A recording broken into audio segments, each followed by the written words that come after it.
Hello दोस्तों, आज class 10 math में जो चैप्टर नंबर 9 हम लोग पढ़ते आ रहे हैं ऊंचाई और दूरी।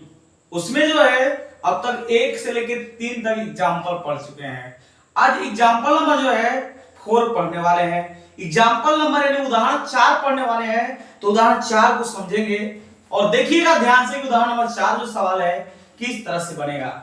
ये जो सवाल नंबर ये उदाहरण नंबर 4 जो दिया गया है, करा भूमि के एक बिंदु P से, यानी भूमि पर एक बिंदु P है। भूमि पर देखिए 2 बिंदु होता है। सबसे पहले भूमि का बात कर रहा है तो यहां पे हम एक भूमि बनाते हैं। ये आपका एक भूमि हो गया और इस भूमि पर 2 बिंदु, एक बिंदु यहां पे है और एक बिंदु यहां पे है। तो भूमि के कर रहा है किसी एक बिंदु P से, यानी इस भूमि पर हम एक बिंदु बनाते हैं, यानी ये आपका भूमि है और इस पे एक बिंदु P यहां पे हम ले लेते हैं। यहां पे हम एक बिंदु P ले लेते हैं। यहां से कह रहा है कि भूमि के एक बिंदु P से एक 10 मीटर ऊंचे भवन के शिखर का उन्नयन कोण 30 डिग्री है। यानी इस करा कि एक भूमि के एक बिंदु P से एक 10 मीटर ऊंचा भवन है और उस भवन के शिखर का उन्नयन कोण दिया गया है, ये दिया गया है 30 डिग्री दिया गया है। तो यहां से हम एक 10 मीटर ऊंचा भवन बनाते हैं। ये आपका एक भवन हो गया। कितना मीटर ऊंचा है भवन? तो ये जो आपका भवन है, अगर देखा जाए तो इसमें कह रहा है कि 10 मीटर ऊंचे भवन। तो ये जो भवन की ऊंचाई है ये 10 मीटर दिया गया है, इस भवन की ऊंचाई। ये कह रहा है कि ये भूमि के एक बिंदु P से, तो हम भूमि पर एक बिंदु P ले लिए और यहां से कह रहा है कि एक भवन के शिखर जो होता है, ये ऊपर वाला जो सिरा होता है उसको हम शिखर बोलते हैं और ये नीचे वाला जो बिंदु होता है इसको हम पाद बिंदु बोलते हैं। तो ये भवन के शिखर से, यानी यहां से इसका उन्नयन कोण दिया गया है, ये कह रहा है कि 30 डिग्री है। तो इसके शिखर से उन्नयन कोण ये बिंदु P से इसके शिखर का उन्नयन कोण ये कितना डिग्री दिया गया है? 30 डिग्री दिया गया है। ये 30 डिग्री दिया गया इसका उन्नयन कोण। तो यहां पे हम 30 डिग्री रख देते हैं। इसका नाम हम A रख देते हैं और इसका नाम B रख देते हैं। ये हो गया A और ये हो गया B हो गया। तो यहां पे हम A और B इसका हम नाम रख दिए। अब आगे और देखिएगा तो इसके बाद लिखा हुआ है कि भवन के शिखर पर एक ध्वज को लहराया गया है। यानी भवन का शिखर है, यहाँ पे ये जो बिंदु B भवन का शिखर है और यहाँ पे जब ऊपरी सिरा पर ऊपर उसके शिखर पर एक ध्वज माने झंडा को लहराया गया है। ये ध्वज को लहराया गया है। आगे कह रहा है कि ध्वज को लहराया गया है और बिंदु P से एक ध्वज के शिखर का उन्नयन कोण, मतलब इसके बिंदु भवन के शिखर पर एक ध्वज है। यहां पे आए हम ध्वज बनाते हैं। ध्वज का मतलब एक झंडा यहां पे है इसके भवन के शिखर पर। तो यहां पे एक ध्वज है भवन के शिखर पर, यहां पे एक झंडा लगा हुआ है और ये कह रहा है कि ये कह रहा है, फिर से एक बार पढ़ते हैं कि भवन के शिखर पर एक ध्वज को लहराया गया है। तो भवन के यहाँ पे भवन A भी है और इसका शिखर B है, यहाँ पे एक ध्वज को लहराया गया है और वहां से कह रहा है कि भवन के शिखर पर ध्वज को लहराया है और कह रहा है कि लहराया गया है और बिंदु P से ध्वज के शिखर का उन्नयन कोण 45 डिग्री है। यानी इस बिंदु से बिंदु P से कि ध्वज के शिखर का उन्नयन कोण बन रहा है, ये दिया है 45 डिग्री। ये इसका उन्नयन कोण ये दिया गया है 45 डिग्री। इसका उन्नयन कोण को हम ले देते हैं 45 डिग्री लेते हैं। तो इसका इसका उन्नयन कोण हो गया 45 डिग्री। इसका नाम A B C, यहाँ पे C रख सकते हैं, चाहे हम D ही रख देते हैं। ये आपका इस सवाल का आकृति हो गया। अब इसमें क्या क्या ज्ञात करना है ये देखिए। कह रहा है कि बिंदु P से ध्वज के शिखर का उन्नयन कोण कर रहा है 45 डिग्री है। ध्वज की लंबाई ज्ञात कीजिए। ध्वज की लंबाई क्या है? तो ध्वज की लंबाई इसमें ये है BD है ध्वज ये BD है, तो हमको BD ज्ञात करना है, ध्वज की लंबाई यानी BD ज्ञात करना है। और फिर आगे कह रहा है कि बिंदु P से जो है भवन की दूरी, तो बिंदु P से भवन की दूरी क्या है, PA है, चाहे हम उसको AP बोल सकते हैं, ये ज्ञात करना है। इसमें 2 सवाल ज्ञात करना है। तो सबसे पहले ये देखिए, आप त्रिकोणमिति पढ़ रहे हैं, तो त्रिकोणमिति में हमेशा जो होता है एक समकोण त्रिभुज बना जाता है। ये जो है आप इसमें 2 समकोण त्रिभुज बन रहा है, एक PAPB एक समकोण त्रिभुज हो गया, और एक APD एक समकोण, दो त्रिभुज इसमें है, दोनों त्रिभुज जो एक समकोण त्रिभुज है। तो यहाँ पे हम समकोण त्रिभुज बना दिए। अब यहाँ पे हम इस सवाल को बनाते हैं। अब लिखेंगे समकोण त्रिभुज जो है PAB में, समकोण त्रिभुज जो है PAB में लिखते हैं। तो यहाँ पे लिखेंगे हल में कि समकोण त्रिभुज PAB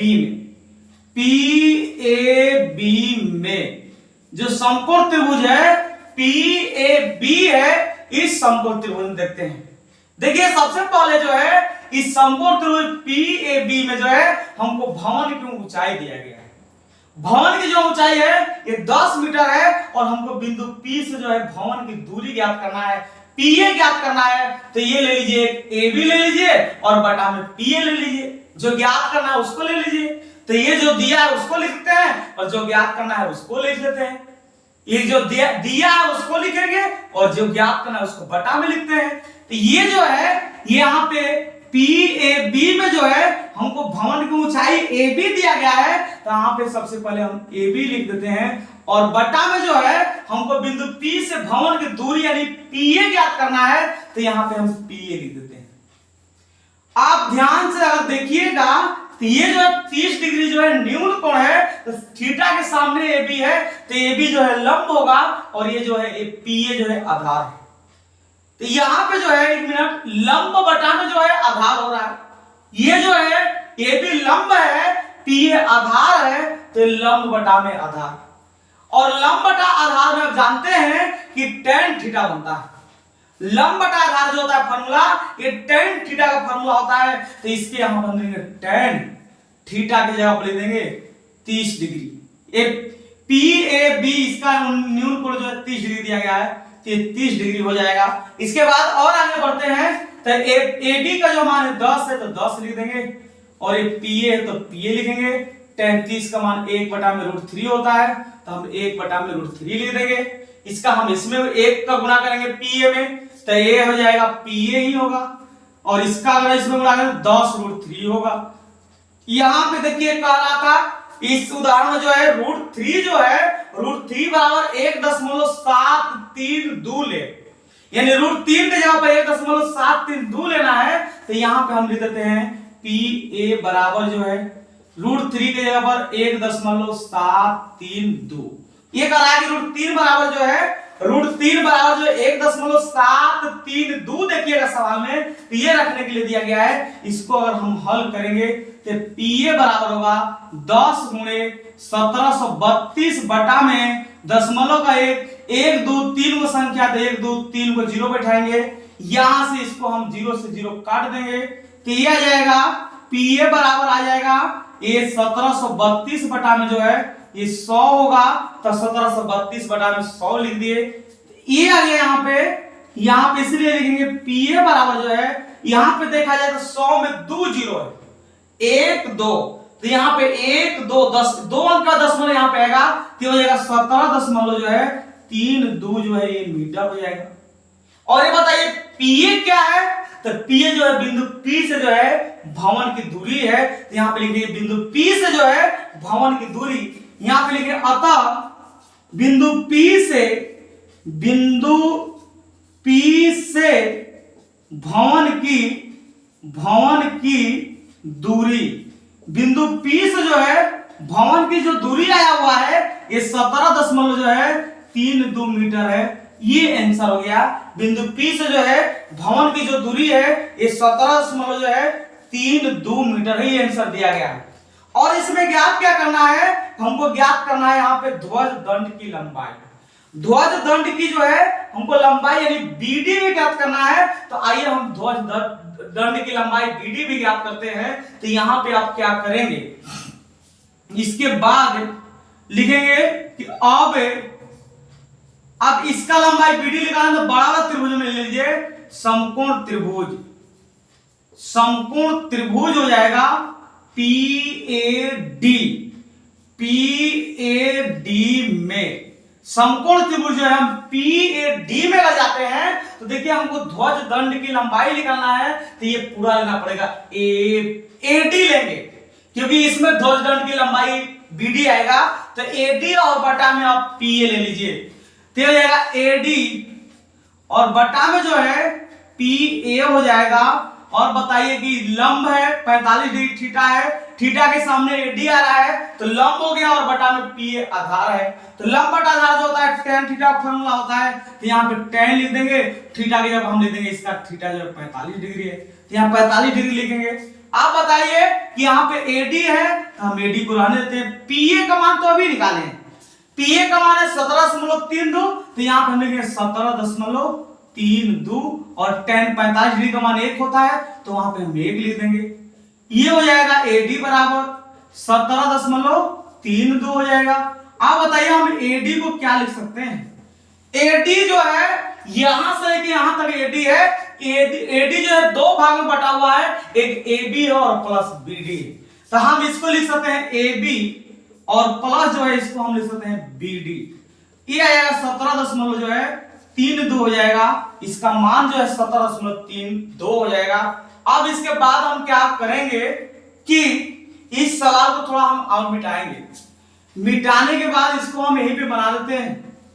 तो ये आ जाएगा, यहाँ पे AB है तो AB का मान देखिए ध्यान से 10 है तो हम इस AB की जगह 10 लिखेंगे तो 10 प्लस BD बराबर जो होगा ये हो जाएगा 17.32 हो जाएगा।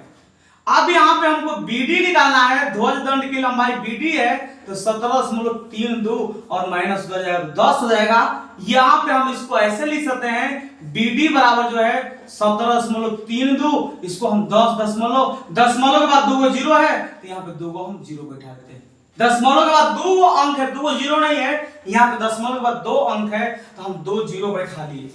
अब इसके बाद अगर आगे और देखा जाए तो ये हो जाएगा, क्या होगा तो ध्यान से देखिए यहां पे जो होगा ये होगा BD, इसलिए BD बराबर जो है ये हो जाएगा, ये 2 होगा 3 होगा 2 3 दशमलव 17 में से 10 कटेगा तो 7 होगा, यानी 7 दशमलव जो है 32 जो है मीटर हो जाएगा। ध्वज दंड की जो है लंबाई जो आएगा ये आ जाएगा ध्वज दंड की लंबाई। हम लिखेंगे अतः लिखेंगे कि ध्वज दंड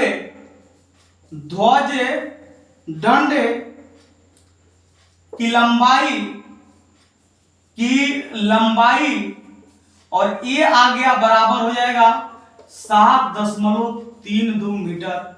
ये इसका आंसर होगा। ये जो है ध्वज दंड की लंबाई 7.32 मीटर जो है ये आपका आंसर हो गया। चलिए दोस्तों इस वीडियो को जो है हम यहीं पे समाप्त करते हैं। इसके बाद अगला जो वीडियो होगा, इसके बाद जो है अगला वीडियो में जो एग्जाम्पल नंबर हम 5 देखने वाले हैं। चलिए इस वीडियो को समाप्त करते हैं।